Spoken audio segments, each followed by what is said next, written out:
Stylish star Allu Arjun arrest వ్యవహారం ప్రస్తుతం తెలుగు రాష్ట్రాలనే కాకుండా దేశవ్యాప్తంగా మారుమోగుతున్న విషయం మనకందరికీ తెలిసిందే. ఎక్కడ చూసినా అల్లు అర్జున్ అరెస్టు గురించే మాట్లాడుకుంటూ ఉన్నారు. అయితే లేటెస్ట్గా అల్లు అర్జున్కి నాంపల్లి హైకోర్టు బిగ్ షాక్ ఇచ్చింది. దాదాపు 14 రోజులు రిమాండ్ విధిస్తూ న్యాయమూర్తి ఆదేశాలు జారీ చేసిన విషయం మనకందరికీ తెలిసిందే. ఇటీవలే సంధ్యా థియేటర్ వద్ద తొక్సిలాట ఘటనలో మహిళ మృతి చెందడంతో ఆయనపై కేసు నమోదైన విషయం విదితమే. అల్లు అర్జున్ సంధ్యా థియేటర్ ఘటన అరెస్టు నేపథ్యంలో నాంపల్లి కోర్టు దాదాపు 14 రోజుల పాటు రిమాండ్ తరలించింది. ఈ నేపథ్యంలో ఆయన చెంచలగూడ జైలుకు పోలీసులు తరలించారు.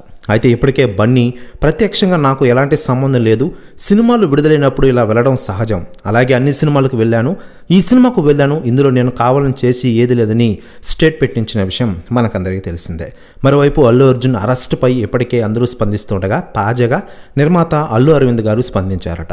ఆయన మాట్లాడుతూ, నా కొడుకుని ఇంటికొచ్చి పోలీసులు అరెస్ట్ చేసి తీసుకెళ్లారు, నాకు చాలా బాధగా ఉంది. అల్లు అర్జున్ కోసం ఆంధ్రప్రదేశ్ డిప్యూటీ సీఎం పవన్ కళ్యాణ్ గారు వస్తూ ఉన్నారు, ఆయన అల్లుడిని ఎలా బయటికి తీసుకురావాలో తెలుసు అంటూ సంచలన వ్యాఖ్యలు చేశారట అల్లు అరవింద్ గారు. ప్రశ్న వ్యాఖ్యలు వైరల్ అవుతున్నాయి తెలుగు ఇండస్ట్రీలో. మరోవైపు ఇదిలా ఉండగా ఒక మహిళ మృతి చెందడంతో ఆయనపై కేసు నమోదైంది. అల్లు అర్జున్ రావడం వల్ల అక్కడ తొక్సిలాట జరిగిందని పోలీసులు నివేదించిన విషయం తెలిసిందే. అయితే లేటెస్ట్గా అందుతున్న సమాచారం ప్రకారం హైకోర్టు 4 వారాల పాటు అల్లు అర్జున్కి బెయిల్ మంజూరు చేసిన విషయం మనకందరికీ తెలిసిందే.